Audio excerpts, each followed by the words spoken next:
Ajudem-me. Quais são as lacunas que nós temos sobre a vida de Jesus?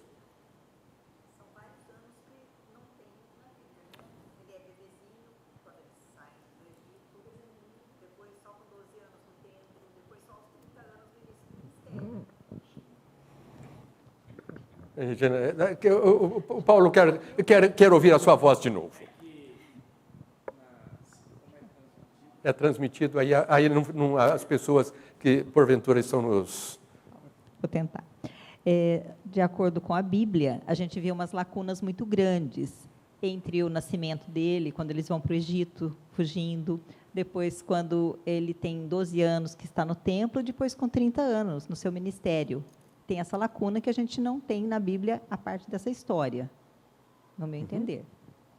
Tem mais lacunas ou alguém lembra de mais alguma coisa? Quer observar mais alguma coisa? Dr. Leôncio? Eu imagino que essa preocupação sua, ou nossa, está na cabeça de muitas pessoas também. E estudiosos que ficam lá pesquisando arqueologicamente resíduos, e há pouco tempo ainda estavam fazendo escavações lá na região do Oriente, e para encontrar coisas.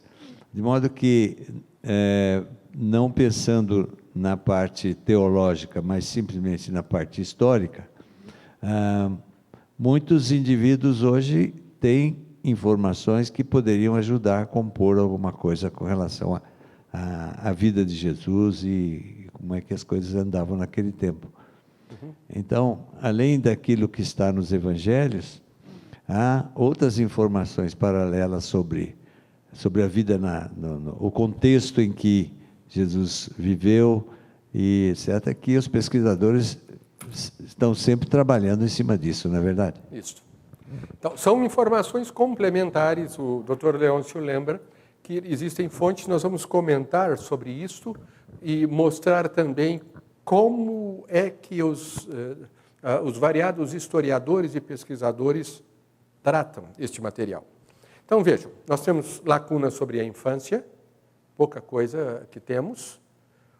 Como foi a vida no Egito? Com quantos anos Jesus voltou do Egito para Nazaré? Nas suposições, não se sabe. Depois tem o registro, como mencionamos, aos 12 anos. E aí dos 12 aos 30? O que nós sabemos? Nada. Tem gente que diz que ele foi para a Índia, para as Índias. Viveu lá. Vocês querem saber? Tem até uma cidade na Índia que diz que Jesus, depois de ressurreto, foi para lá.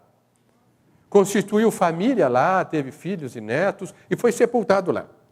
Depois, se alguém tiver curiosidade, o recorte que eu vi essa notícia, eu tenho aqui. O pastor vai juntando tanta coisa herética também, que a gente vai. Mas, então, tem tudo isso. E outra coisa, mesmo o ministério de Jesus, vejam que nós dizemos que o ministério de Jesus foi de 3 anos, mas se você reunir essas informações dos evangelhos, há de ver que isso poderia ter acontecido num período bem menor. Então, tem muitos lapsos. Em alguns lugares diz, e Jesus estava na porta da casa e curou todos os enfermos que acorreram. Não tem relatório nenhum dizendo quais foram estes enfermos, quais as moléstias, quais as palavras que Jesus falou. Então, há muita coisa. Depois, os próprios detalhes da paixão de Cristo. Temos muita coisa, mas ainda há coisas que não estão registradas. Jesus ressuscitou e ainda ficou na terra quanto tempo? 40 dias. E o que ele fez? Conversou com os discípulos. O que é que ele disse aos discípulos? Há pequenos registros, pequenas pistas sobre o que ele disse, porque quando você vê a conversa de Jesus com Clopas e o amigo dele, no caminho para Emaús, você vê que Jesus, começando pela lei, mostrou para aqueles 2 acabrunhados, abatidos, o que a seu respeito se dizia em toda a Escritura. Ou seja, durante esses 40 dias que Jesus passou ainda com os seus discípulos, foi um período de uma docência especialíssima. Cadê registro? Não temos. Quais são essas razões dessas limitações? Bom, em primeiro lugar, nenhum dos evangelistas tem a pretensão de ser biógrafo. É muito diferente a ideia de ser um biógrafo. Você sabe, olhando pelas revistas, pelas notícias, que há alguns escritores que se especializam em escrever biografias. Passam anos a fio pesquisa sobre determinada pessoa, escrevem a sua biografia, publicam e saem livros muito abalizados. É a especialidade deles. Mateus, Marcos, Lucas e João não têm esta pretensão, muito pelo contrário, o que interesse deles é despertar a fé. Estes sinais de João foram escritos para que creiais que Jesus é o Cristo. Então, a intenção dos evangelistas é uma intenção bem especificada. Eu não diria limitada, porque a palavra limitada dá a ideia de desvalor. E muito pelo contrário, a razão deles, o motivo deles é o motivo mais nobre que pode haver. Estes sinais estão registrados para despertar a fé em Jesus Cristo. Observem também que há um desbalanceamento nos evangelhos. Eu tomo o evangelho de João como exemplo. Alguém leia João 12, versículo 1. João 12, versículo 1.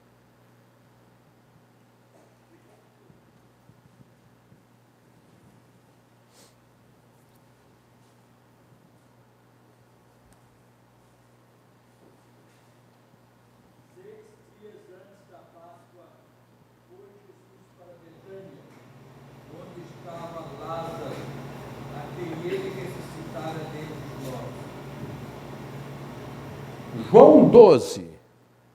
Paulinho, o Evangelho de João, veja aí, confirma, tem quantos capítulos?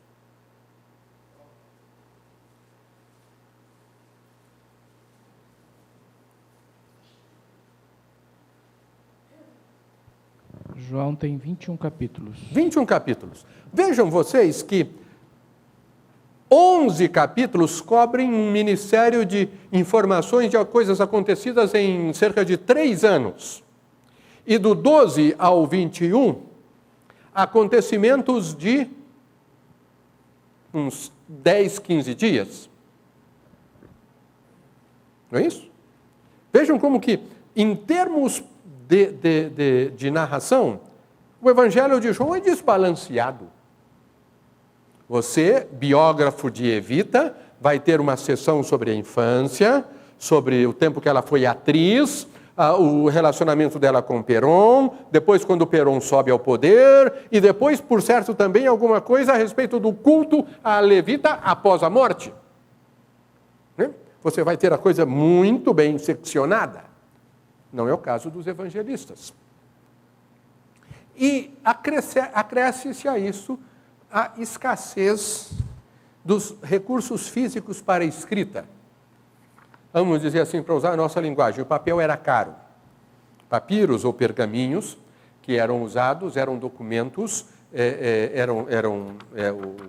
a base física era coisa cara.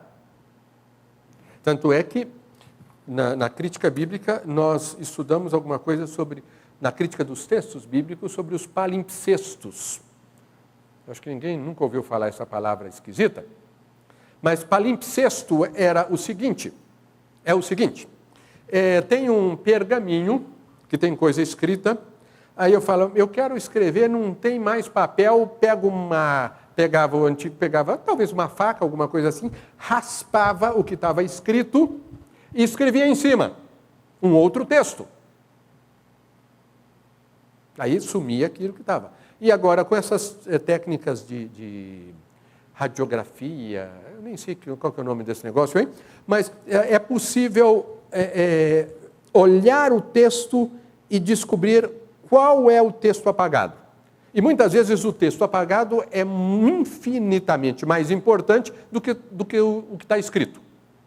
Porque, às vezes, o texto que está lá escondido é o texto de um texto bíblico, é um texto de um historiador antigo, alguma informação interessante que é preciosa. O negócio era raro. Daí, o fato de que, quando alguém ia escrever também, não podia ser prolixo. Tinha que ser conciso. Vamos lembrar rapidamente sobre como é que firmou-se essa lista dos 27 livros do Novo Testamento. Há uma palavra grega para lista que é a palavra cânon. Então, o cânon do Novo Testamento é a lista dos livros aceitos como sagrados. Os livros aceitos como base para a nossa fé e prática. O cânon do Novo Testamento não foi fixado por uma assembleia, por alguma reunião de bispos, de pastores, de historiadores da igreja cristã numa dada ocasião, mas foi um processo, não uma decisão tomada em concílio. O teste básico era a autoria por um apóstolo ou por um amigo íntimo dos apóstolos. O primeiro evangelho é de quem? Mateus. O quarto evangelho é de quem? João. Eles eram apóstolos. Ah, tá bom, mas o segundo evangelho é Marcos. Qual é o lugar de Marcos aí na história? Ele foi companheiro de Pedro, companheiro de Paulo. Qual é o lugar de Lucas nesta história? Companheiro de Paulo. Não era apóstolo, mas era companheiro. Então vejam que o teste de canonicidade levava em conta estes aspectos, esta proximidade com os apóstolos. E daí vai se estabelecendo uma discussão e vai acontecendo uma espécie de depuração com respeito aos livros. Mas muitos outros livros circulavam na época. Alguns eram recomendados apenas para leitura devocional doméstica, outros para uso no culto público. Entre as obras que circulavam, haviam obras boas, textos bons, textos sóbrios, edificantes, e outros cheios de fantasias e histórias difíceis de acreditar. Então, vamos olhar agora um pouquinho nessa questão do surgimento daquilo que eu estou chamando aqui de informações complementares. O texto que o reverendo Fernando leu no culto e a respeito do qual ele discorreu, nos lembra que Paulo está ciente de que vai para Jerusalém para por certo, ser preso. Não tem ele, humanamente falando, expectativa de que voltará a Éfeso. O que acontece com Paulo lá em Jerusalém? Preso, né? Depois mandado para Roma. E daí? Como é que Atos termina? Com Paulo preso em Roma. Ele foi martirizado logo a seguir? Não diz? Ele foi liberto, conseguiu ir à Espanha ou fez uma quarta viagem missionária e depois teria sido martirizado alguns anos mais tarde? É a suposição mais frequente dos estudiosos, mas nós não temos informação. Então, daí, existem anotações, existem registros a respeito disto.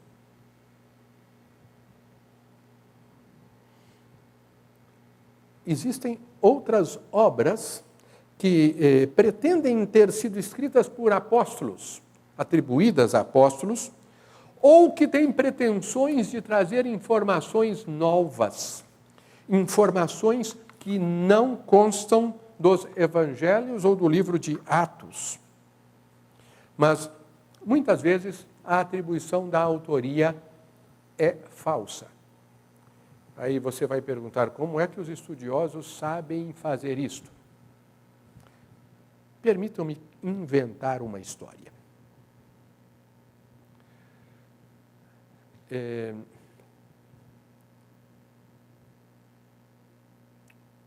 Você vai comprar um imóvel.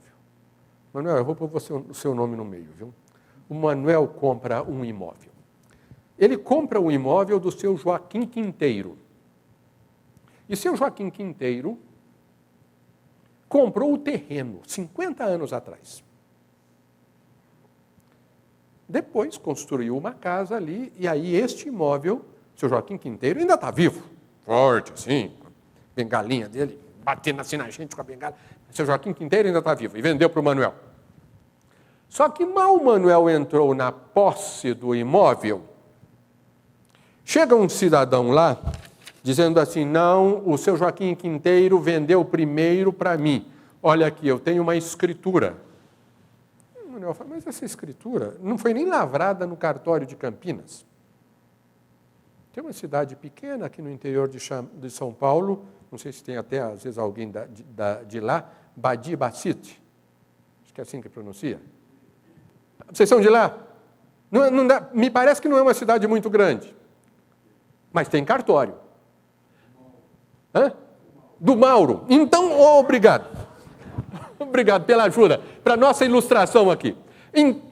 Manuel, o cidadão chega lá, o cartório, lá está o nome, o cartório, tal, Mauro, o escrivão, tudo lá. Chega com uma escritura bonitinha.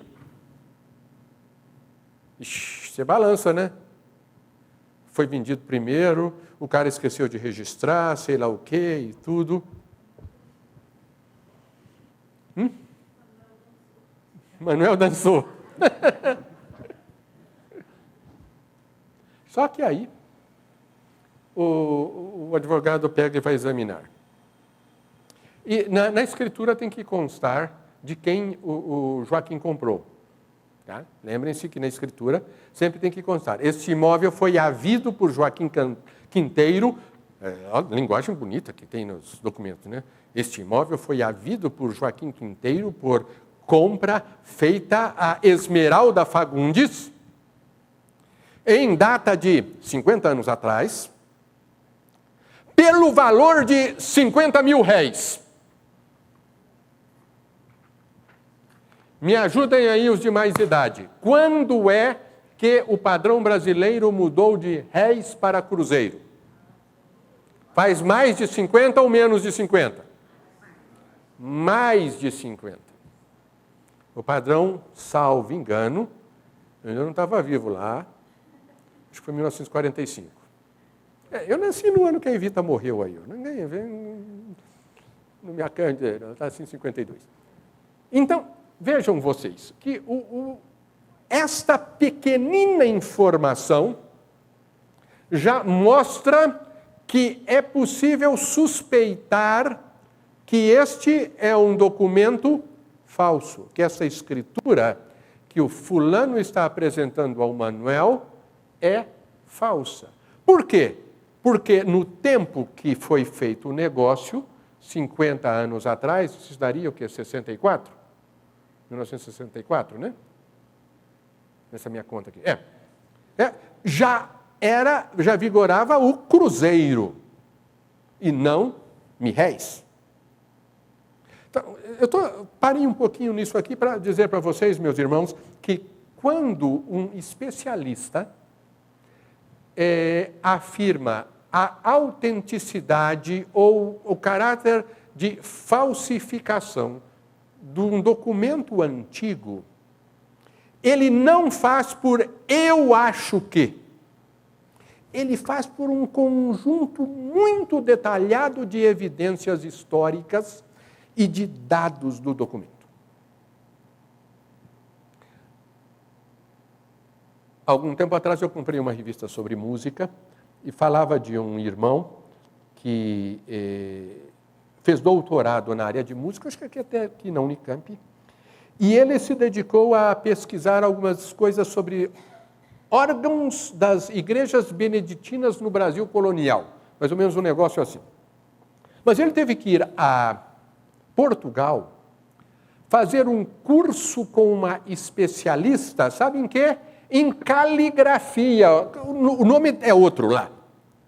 Mas por quê? Porque a escrita de 300 anos atrás, o jeito de escrever as letras, era tão diferente que este estudioso, este doutorando, precisou desta assessoria para poder ler com precisão os textos que ele estava consultando em diferentes mosteiros beneditinos pelo país.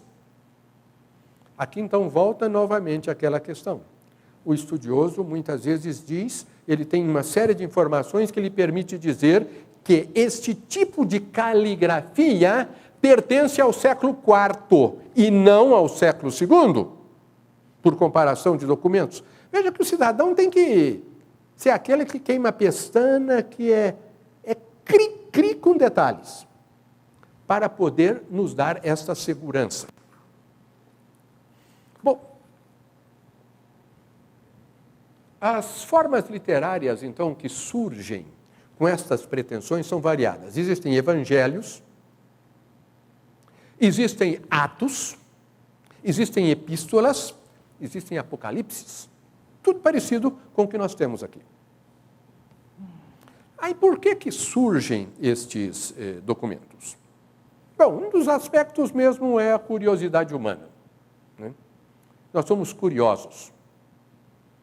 E a gente, às vezes, é curioso com um detalhe ruim. O reverendo Fernando lembrou que as notícias ruins se propagam facilmente, né? E a gente quer mais saber notícia ruim, e às vezes se vê uma notícia boa, a gente já fica meio receoso. Salvo engano, era o cronista Rubem Braga que disse: notícia boa não dá ibope. Eu já abri o meu exemplar de Correio Popular hoje e estava folheando a revista Metrópole, e ali tem uma seção que fala biografias de pessoas e fala biografia, tem uma pequena nota biográfica sobre um senhor que é o dono da alfaiataria Jacobussi. E ele diz até uma coisa interessante, ele diz assim: eu estou aqui cuidando da minha mulher que está com Alzheimer, ela acho que já nem sabe quem sou eu. Mas eu gostaria de morrer primeiro, porque se ela morrer, eu não vou aguentar. Se eu morrer, ela não vai notar. Eu estava pensando depois como que é um retrato muito, muito bonito de uma vida, de alguém que trabalhou num ofício, que fez um nome e que agora está ali devotado a cuidar da sua esposa. Agora pergunto eu, isso vai aparecer alguma vez na primeira capa de algum jornal? Não. É a tendência humana para querer coisa ruim, querer notícia ruim. A curiosidade humana muitas vezes vai para esse lado. Mas, às vezes, quer preencher espaços sobre os quais não se sabe nada. Então, o que será que houve? O que será que aconteceu? Aí surgem também gente com pensamento arrevezado. Volto novamente ao gancho do texto lido no culto. Eu sei que futuramente, diz Paulo, aparecerão lobos vorazes que atacarão o rebanho. Isso é um tipo de oposição. Mas também no seio de vós aparecerão homens que querão desviar os crentes da verdade. Então vejam, tem ameaças de fora e tem ameaças internas. Tem gente que não fica satisfeita com a pureza da fé cristã, com a simplicidade da fé cristã, e começa a fazer uma embaralhada, uma barafunda de conceitos. Barafunda é a palavra do vocabulário de vocês? Às vezes eu uso umas palavras meio goianas assim, que as pessoas olham, o que é isso? Mas dá para entender, né?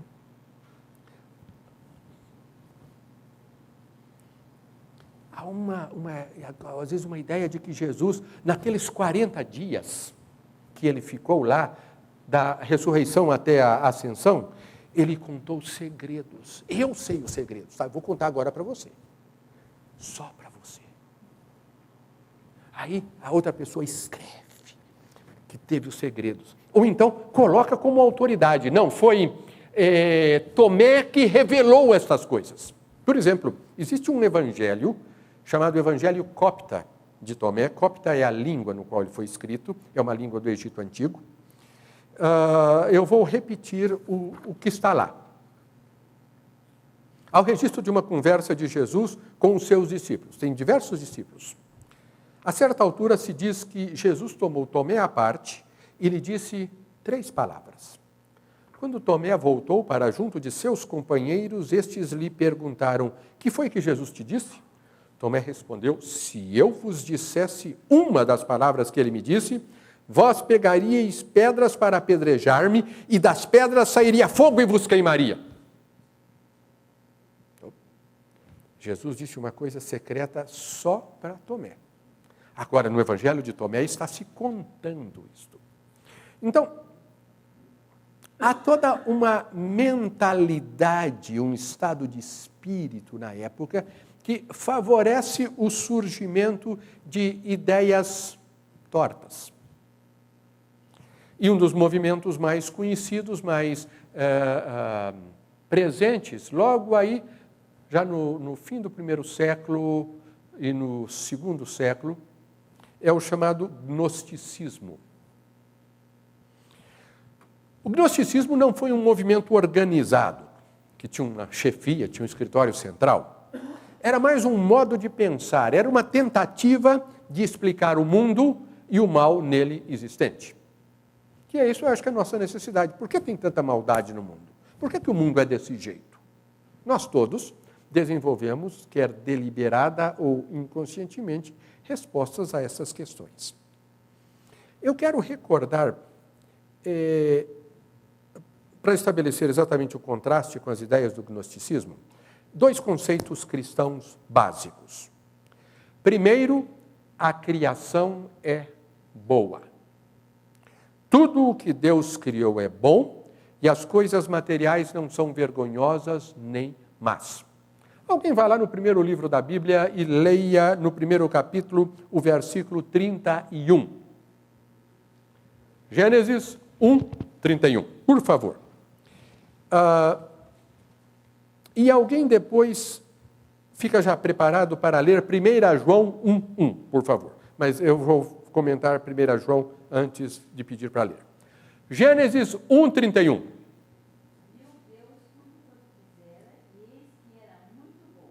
Houve tarde e manhã, o 6º dia. Jesus fez coisas, certo? Fez o mundo. E qual é a opinião dele próprio? Era muito bom. Vamos fixar isso. A criação é boa. As coisas materiais são boas. O segundo conceito que eu quero destacar. Jesus veio em carne. Seu corpo era real e semelhante ao corpo dos demais seres humanos. Lembre-se, Jesus assenta-se ao lado do poço lá em Samaria e diz que está cansado da viagem, não é isso? Jesus está cansado da viagem e ainda diz para a samaritana: senhora, eu estou com sede. A senhora pode me dar um pouco d'água? 1 João 1,1 também nos ajuda neste rumo.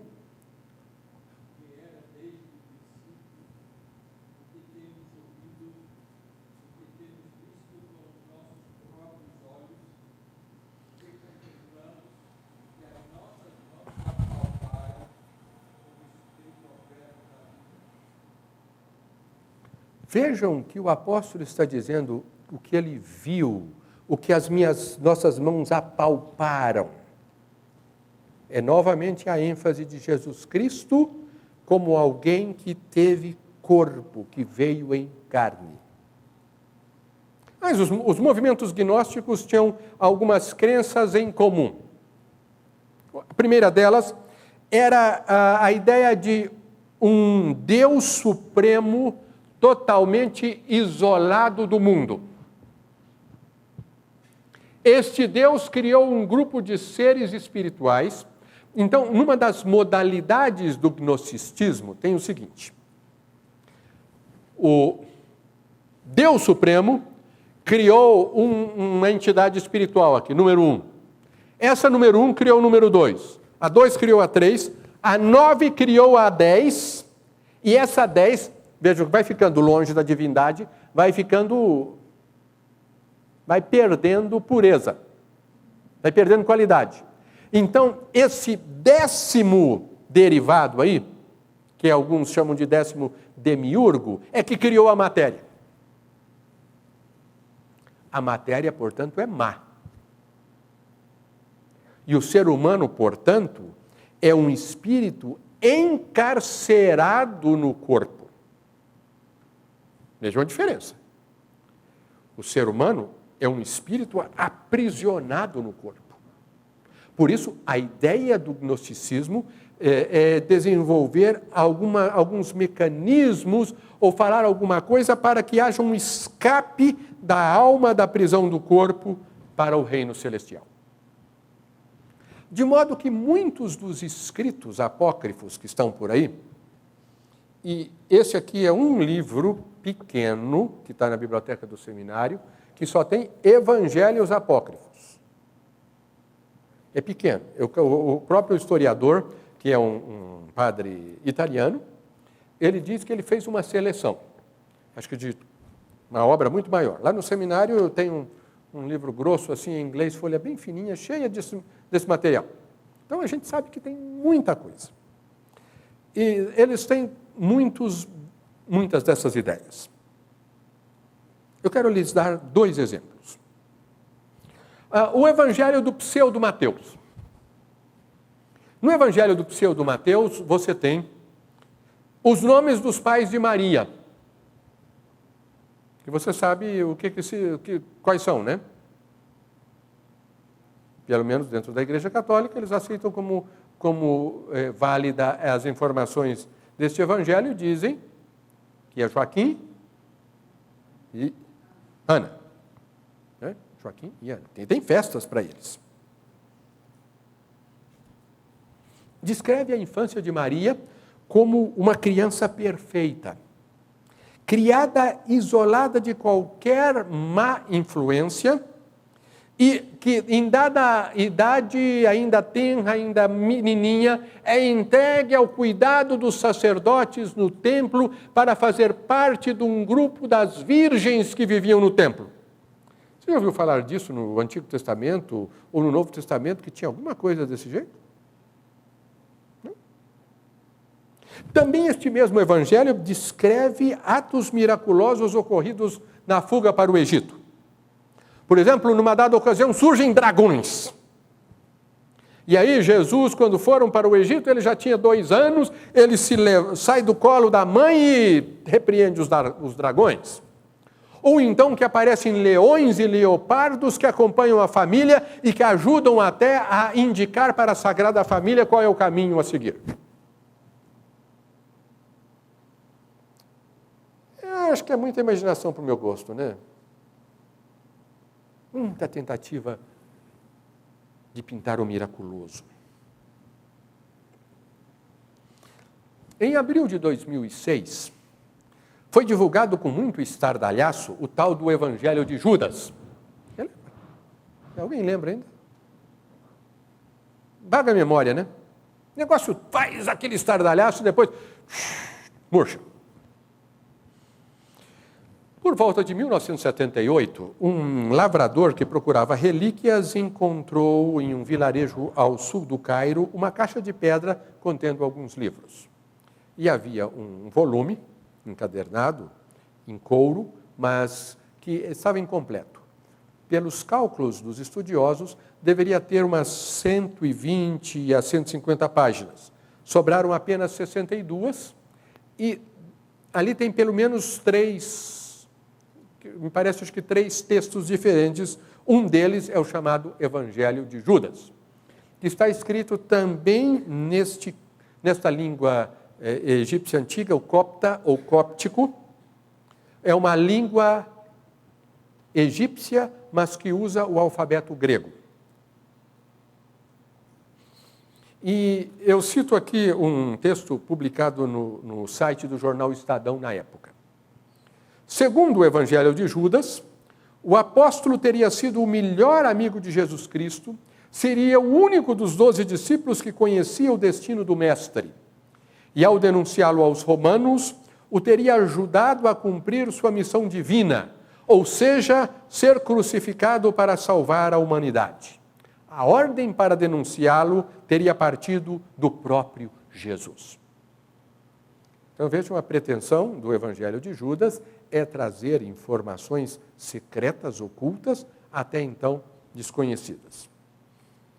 A análise feita pelos estudiosos diz que este texto mostra influências gnósticas do século II, do século III, e para o qual se encontram datações adequadas.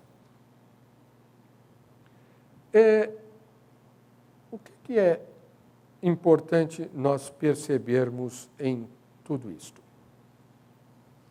É que há um núcleo de cristãos que conhecem a fé, que têm a experiência da fé e que, portanto, avaliam já na ocasião da qualidade positiva ou da falta de qualidade dos escritos que circulavam.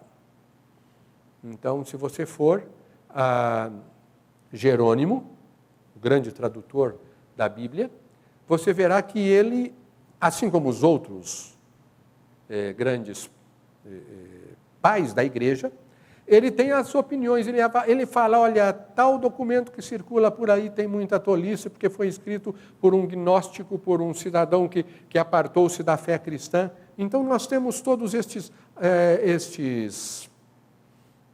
pensamentos, a parte da fé cristã, que fazem uma mistura com conhecimentos da época, presentes na sociedade, e que querem trazer isto para a fé cristã com esta amálgama, com esta mistura de coisas, de informações sobre a vida de Jesus Cristo ou dos apóstolos. Alguma coisa disso aí pode ser até que tenha certo substrato histórico, certo valor histórico. Talvez até, verdadeiramente, os pais de Maria se chamassem Joaquim e Ana. São nomes próprios dos judeus e não há necessariamente a ideia de imaginar que tudo isso foi inventado. Talvez as informações sobre Paulo e o que ele fez após a sua prisão, como está em Atos 28, sejam verdadeiras ou hajam informações verdadeiras. Mas tudo isso precisa passar por um filtro, porque essas informações estão entrelaçadas, muitas vezes, com questões ditas heréticas ou fantasiosas. Bom, aí vem uma pergunta. Sim, reverendo Bezalel.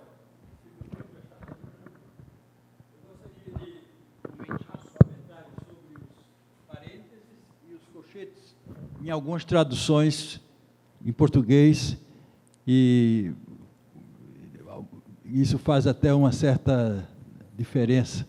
Nós adotamos uma versão que não tem os parênteses nem os colchetes. O caso de Marcos 16, o final do capítulo.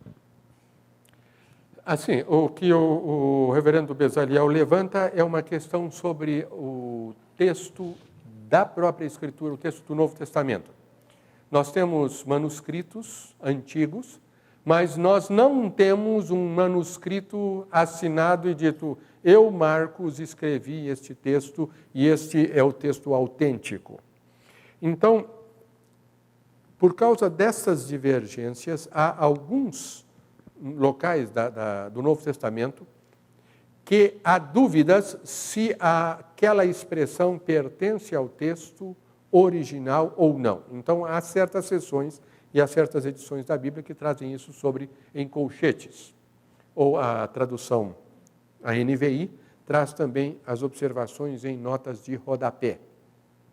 A Bíblia de Jerusalém, a Bíblia de Genebra, essa Bíblia, também traz às vezes as observações, porque nós não temos os manuscritos autênticos assinados por Mateus, Marcos, Lucas, as cartas de Paulo, e nós temos essa divergência, então, nos textos que encontramos e nos textos que são aceitos por um grupo de autoridades ou não aceitos por outro grupo de autoridades. Então, aí é uma questão da nossa área da crítica bíblica. Mas eu quero terminar pensando no seguinte. Nós não temos informações sobre estes anos de silêncio da vida de Jesus. Isso nos faz falta? Primeira coisa, eu diria, não. Não nos faz falta em termos da nossa fé. Mas o que é que pode ser dito sobre estes anos de silêncio? E aqui eu sigo de perto, praticamente eu copiei o que um grande comentarista inglês fala, William Barclay, no comentário de Mateus, ele responde a esta pergunta. O que Jesus fazia nos anos do silêncio? Primeira, Jesus estava crescendo em um bom lar, passando a infância e a mocidade sob uma boa influência.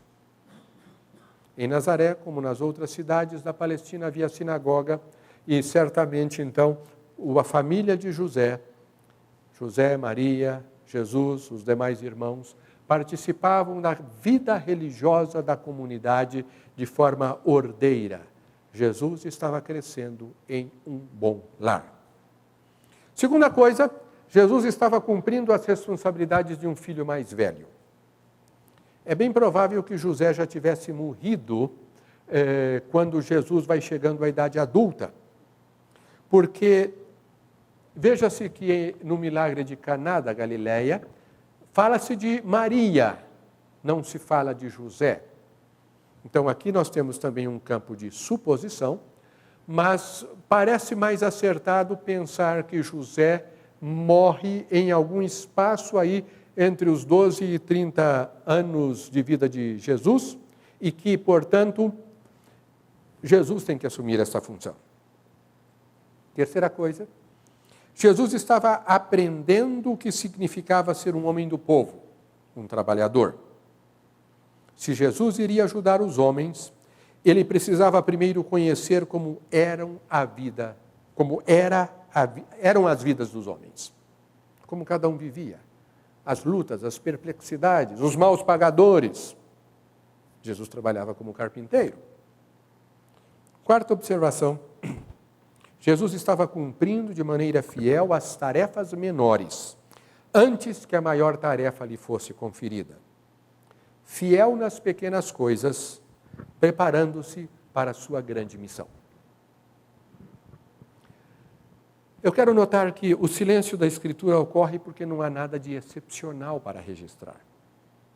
Há nos evangelhos canônicos a implicação de que os milagres só tiveram início com o ministério público de Jesus. No final do milagre de Caná da Galileia, se diz, este foi o primeiro sinal. Então é um lembrete claro, uma informação clara de que a ação portentosa de Jesus se manifesta no início do seu ministério. Neste outro período, não há nada de excepcional, de milagroso para se mencionar. Como Jesus reconhece o seu lugar, como lhe acontece essa consciência messiânica, nada sabemos. De que maneira ele soube que ele tinha esse lugar excepcionalíssimo como Filho de Deus? Nada sabemos. Como seus pais capturaram a verdadeira essência desta criança de quem cuidaram como filho amado? nada sabemos. Mas creio que manifesta-se em nossos corações a mesma convicção da qual João dá testemunho. E eu leio para a conclusão de nosso estudo, 1 João 4, a partir do versículo 13.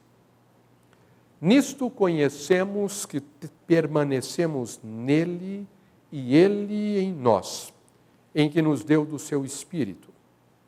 E nós temos visto e testemunhamos que o Pai enviou o seu Filho como Salvador do mundo. Aquele que confessar que Jesus é o Filho de Deus, Deus permanece nele e ele em Deus. E nós conhecemos e cremos no amor que Deus tem por nós. Deus é amor, e aquele que permanece no amor, permanece em Deus e Deus nele. Amados por Deus, amados em Cristo Jesus, este é o desafio para a nossa vida, para o nosso dia a dia, para aquilo que temos à frente numa semana cheia de responsabilidades e de, às vezes, inquietações. Deus é amor. E aquele que permanece no amor, permanece em Deus e Deus nele. Permanecemos em nosso Deus, em nosso Salvador Jesus. Amém. Vamos orar? Dá-nos, ó Cristo amado, a experiência da Tua presença, da Tua companhia conosco. Porque esta é a companhia preciosa, da qual carecemos dia após dia. Sê com tuas filhas e teus filhos aqui presentes e dá-lhes forças para que durante a semana, acima de tudo, lembrem-se que são amados por Ti, que são sustentados por Ti, que são ovelhas do Teu rebanho. Oramos em nome de Jesus Cristo, nosso Senhor e nosso Salvador. Amém. Irmãs e irmãos, tenham um bom dia sob a graça de nosso Deus. Obrigado.